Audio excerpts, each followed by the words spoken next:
nungguin ya. Tenang, aku bahas ya. Kemarin emang aku hadir dalam persidangan benar-benar untuk menunjukkan supportku full 100% buat Dr. Reza Gladys dan juga Dr. Mufid. Jadi kemarin persidangan antara terdakwa Nikita Mirzani dan juga saksi pelapor yaitu Reza Gladys dan juga Dr. Mufid. Ada juga dua saksi yang lain yaitu Sylvia dan Frankie yang dihadirkan. Sylvia sebagai personal assistant dan juga manajer daripada Reza Gladys dan Mufid, dan Frankie ini adalah supir mereka. Oke, guys, dari point of view-ku, aku benar-benar salut setinggi-tingginya buat Reza Gladys. Aku angkat jempol buat Reza Gladys karena dia lantang, dia berani, dia hebat, dia kuat banget. Aku pikir aku lebih kuat daripada Reza Gladys, tapi salah guys. Kemarin pulang-pulang dari persidangan, aku nggak lanjut sampai malam karena aku udah kena asam lambung naik dan aku bener-bener udah nggak kuat. Karena ternyata mengikuti persidangan ini aku yang tertekan, aku yang ketar-ketir, takut banget nih Dr. Reza Gladys bisa nggak dijawabnya nih. Ternyata melebihi ekspektasiku, beyond my expectation banget. Luar biasa banget, aku sampai nggak bisa berkata-kata. Oke. Cut it short. Ini panjang banget ya point of view-ku tentang persidangan kemarin. Tapi kalian sabar ya, mungkin nggak bisa satu part ini, tapi di sini aku cuma mau jelasin. Overall kemarin aku expect-nya penasihat hukumnya itu dari terdakwa bakal bertanya hal-hal yang sulit gitu. Hal-hal yang benar-benar luar biasa nggak bisa dijawab sama Dr. Reza Gladys. Ternyata guys, mereka hanya berputar-putar di masalah produk. Udah kayak ala-ala mau review produk guys. Padahal berkali-kali saksi Reza Gladys dan juga saksi Mufid itu bilang bahwa this is not about products. Ini bukan tentang produk, ini tentang kredibilitasnya sebagai seorang dokter yang dihancurkan. So this is a personal issue. Ini masalah personal.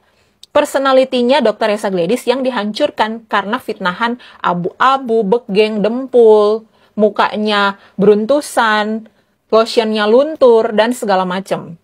Dokter penipu itu yang paling penting.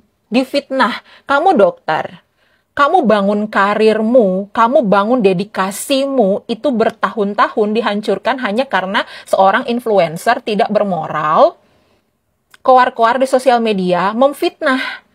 Followersnya jutaan. Influencernya bangga lagi, bisa membuli secara masif dan sistematis. Sampai penasihat hukumnya pun mendukung. Bertanya kepada saksi, benar fakta nggak itu kalau abu-abu? Fakta nggak itu kalau begeng dan segala macam? Dijawab, nggak fakta. Kemudian penasihat hukumnya ini tetap nanya gitu loh. Lalu kalau bukan fakta, kenapa harus takut? Disinilah aku lihat bahwa hukum itu, terlepas dia penasihat hukum terdakwa ya, tapi dia harus melihat sebagai seorang yang mengerti hukum, bagaimana dia bisa menormalisasi fitnah dan bullying, bahkan membela. Kalau fakta, kalau bukan fakta, kok takut? Berarti gini, kalau fitnah kok takut? Rip nalar, rip logika, rip hati dan empati. Luar biasa, ini benar-benar menunjukkan mereka konsisten. Emang sih, terdakwa ini konsisten membuli sebelum masuk tahanan dan sementara ditahan dengan status terdakwa pun. Kalian bisa lihat sendiri, wawancara selesai dia sidang ya. Dia masih bilang Reza Gladys itu apa? Tolol. Terakhir, yang mau sampaikan Reza, siapa yang briefing kamu kok kamu tolol banget? Ini panjang ya, jadi aku mungkin akan membagi ke dalam beberapa part. Tapi untuk ini, aku stop di sini dulu deh. Oke? Gimana menurut kalian? Silahkan komen di bawah. Persidangan terdakwa Nikita Mirzani dengan saksi Dr. Reza Gladys dan juga Dr. Mufid, juga dua saksi yang lain kemarin, itu membuktikan satu hal ya, bahwa terdakwa ini sangat konsisten sebelum dia dilaporkan, setelah dia menjadi tersangka, setelah dia ditahan di rutan, setelah dia menjadi terdakwa, itu konsisten dalam menghina dan membuli Dr. Reza. Itu sudah terbukti ya guys, dan ini sangat terlihat di persidangan. Yang kedua, hal yang terbukti lainnya bahwa memang si terdakwa ini itu tidak ada etika dan tidak ada adab dan moralnya. Bahwa ketika dia duduk di kursi pesakitan, di hadapan para majelis hakim yang mulia itu, dia masih sempat-sempatnya mengacungkan jari tengah. Tidak ada adab, tidak ada moral, tidak ada etika. Itu sangat dibangga-banggakan sekali ketika si pesakitan ini mengacungkan jari tengahnya di hadapan para majelis hakim yang mulia. Yang ketiga, fakta bahwa terdakwa itu menghina jaksa dengan mengatakan jaksa itu menye-menye di hadapan majelis hakim yang mulia. Sungguh tidak ada moral, tidak ada adabnya. Kalian gak paham ya, bahwa pembulian ini merupakan satu hal yang fitnah. Tidak sesuai dengan kenyataan, tidak sesuai dengan faktanya, tapi karena diulang-ulang terus, dan influencer ini punya banyak sekali followers, nah followersnya kemakan hoaxnya. Kemakan hoaxnya, akhirnya semuanya ikut-ikutan membuli Dr. Reza Gladys. Dan itu menyerang mentalnya sampai dia masuk ke rumah sakit, sampai orang tuanya masuk rumah sakit, dan dia ke psikiater, kena depresi. Dan saat Dr. Mufid memberikan kesaksian itu, si pesakitan terdakwa itu tersenyum puas. Itu yang kalian sanjung-sanjung, bahwa dia melihat bahwa pembuliannya berhasil. Si pelapor itu sakit-sakitan, dia bahagia. Pembulian inilah pintu masuk daripada si terdakwa untuk memakai temannya untuk meminta sejumlah uang. Nah, di situ pintu masuknya, bullying yang akhirnya mengarahkan si terdakwa untuk memeras. Di situ dugaan pemerasannya. Makanya disuruh apa? Transfer duit. Tapi memang buat orang yang nggak ngerti ya, akan terus menggiring ini adalah pencemaran nama baik. Padahal udah jelas-jelas ini pemerasan dengan ancaman. Nah, itulah ancamannya, bullying dan fitnah. Ya, karena si influencer merasa dia punya power, punya jutaan followers. Paham? Diarahkan oleh kemarin yang dibilang Dr. Oki. Kalian dengar sendiri kesaksian daripada Reza Gladys. Sumpel aja mulutnya pakai uang. Jadi pada saat itu Dr. Oki Pratama terus-menerus izin menjawab yang mulia. Pada saat itu Dr. Oki Pratama terus-menerus menyuruh saya menyumpal mulut Nikita Mirzani dengan uang. Dan beliau mencontohkan seperti setahun-tahun berikutnya. Teteh lihat nggak? Pada saat itu MS Glow dihajar kan teh sama Niki.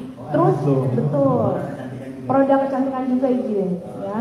Beliau pada saat MS Glow dijelek-jelekan, ownernya dijelek-jelekan, dihina-hina sama Niki. Teteh ingat nggak? Udah damai kan teh sekarang? Ya karena dia dibayar teh, dia disumpel. Ruang pengadilan yang akan mengadili pemeras, pencemaran nama baik, dan TPPU malah diwarnai seperti review produk yang dilakukan oleh timnya Nikita Mirzani. Kok jadi kalian flashback? Kok jadi mundur? Kok jadi bahas produk? Bahas dong isi dari laporannya. Jadi top ini hakimnya. Hakimnya itu tidak lari kemana-mana. Fokusnya pada isi laporan, pada isi dakwaan. Yang menyatakan Nikita Mirzani itu telah menerima uang 4 miliar dengan isi percakapan dan alur sebagai berikut. Adanya komunikasi dengan Mail, dengan Oki, dan menyebut-nyebut nama Samira atau Doktif, menyebut nama Sela Sokia dan Dr. Richard dan lain sebagainya. Sehingga terjadilah uang ini sampai di tangan si Nikita Mirzani 4 miliar rupiah. Dengan 2 kali cara, ditransfer 2 miliar dan cash 2 miliar. Dan Nikita Mirzani serta pengacaranya sibuk aja membahas sampai melakukan pelanggaran berkali-kali ditegur oleh hakim. Dan itu akan menjadi catatan di ending. Terlihat jelas mereka nggak bisa debat sampai marah. Bang Fahmi sampai ngebentak-bentak Dr. Reza Gladys. Ya nggak seharusnya itu dilakukan. Dari emosinya sudah terlihat kalau ini bakal divonis di atas 5 tahun. Tinggal kita saksikan lagi pembukaan, pembuktian, percakapan, serta saksi-saksi ya. Itu paling seru lagi tuh. Intinya Nikita Mirzani ini sulit untuk bebas. Intinya itu. Dan salut untuk Dr. Reza Gladys telah bisa membuktikan nantinya bahwasannya dia menghentikan pergerakan yang seolah sindikat yang dilakukan oleh beberapa orang untuk memeras dengan cara menutup mulut. Karena sudah pasti ini bukan kesepakatan, tidak ada kesepakatan, lalu salah satunya itu melaporkan. Lalu kalau memang ini dibilang endorse, kenapa melalui Mail asistennya? Bukannya endorse itu langsung dengan sang artis buat perjanjiannya, ya? Untuk melobinya udah pas. Tapi untuk transaksinya kenapa sama Mail? Kenapa? Takut. Karena duitnya kenapa? Karena duitnya sulit untuk dijelaskan peruntukan dan dari mananya gitu. Itulah dia yang gue bilang masuk TPPU. Dikirimkan pula lagi untuk pembayaran harta benda. Nggak tahu lah gue. Udahlah, sudah bisa dinyatakan Nikita Mirzani keok di persidangan pertemuan dengan Dr. Reza Gladys.